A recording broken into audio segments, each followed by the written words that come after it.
No one will be able to be armed. We will take all weapons.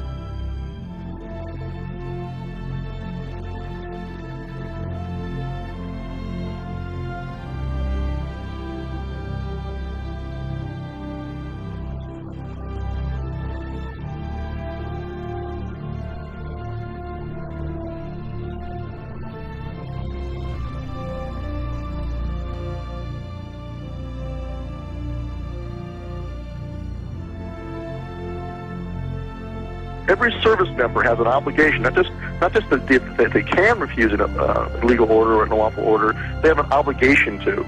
They have to. And so they have to make a decision for themselves where that line is.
There's no earthly answer that anyone can understand why these people, after 6 days, are still in this filthy, miserable convention center. Why are they still here? There's the freeway here. I tell you what I would have done.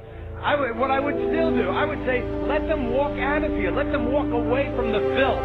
Let them walk away from the devastation. Let them walk away from the dead bodies in here. They won't let them walk out of there because I'm standing right above that convention center.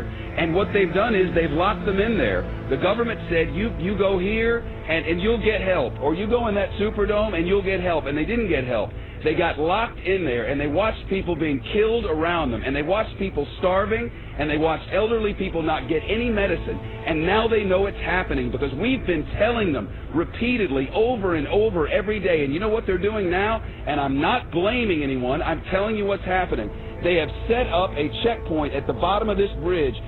This is the bridge that takes you from New Orleans over into Gretna, from Orleans Parish into Jefferson's Parish. It's the only way out. It's the connection to the rest of the world. And they've set up a checkpoint, and anyone who walks up out of that city now is turned around. You are not allowed to go to Gretna, Louisiana from New Orleans, Louisiana. Over there, there's hope. Over there, there's electricity. Over there, there's food and water. But you cannot go from there to there. I think the government will not allow you to do it. It's a fact. I don't know, man. Let them walk out of here. Let them walk the hell out of here. Let them get on that interstate and walk someplace. We had Walmart deliver 3 trucks of water, trailer trucks of water. FEMA turned them back. They said we didn't need them. This was a week ago. We had 1,000 gallons of diesel fuel on a Coast Guard vessel docked in my parish. The Coast Guard said, come get the fuel right away. When we got there with our trucks, they got a word. FEMA says, don't give you the fuel. Yesterday, FEMA comes in and cuts all of our emergency communication lines. They cut them without notice. Our sheriff, Harry Lee, goes back in. He reconnects the line. He posts armed guards on our line and says no one's getting near these lines.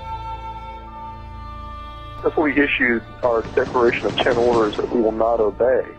And what those are designed to do is to get the troops thinking ahead of time about where the line in the sand is in advance. And that's what we're hearing in feedback from people in National Guard units is that in Katrina, that's kind of what happened, is the police and the military there, the National Guardsmen, were caught off guard and really hadn't thought about it in advance.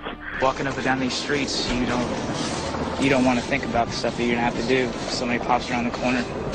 We shoot in America. Yeah. And what we're hearing is that it won't be the same way next time. There'll be more who will say, no, I'm not going to do that.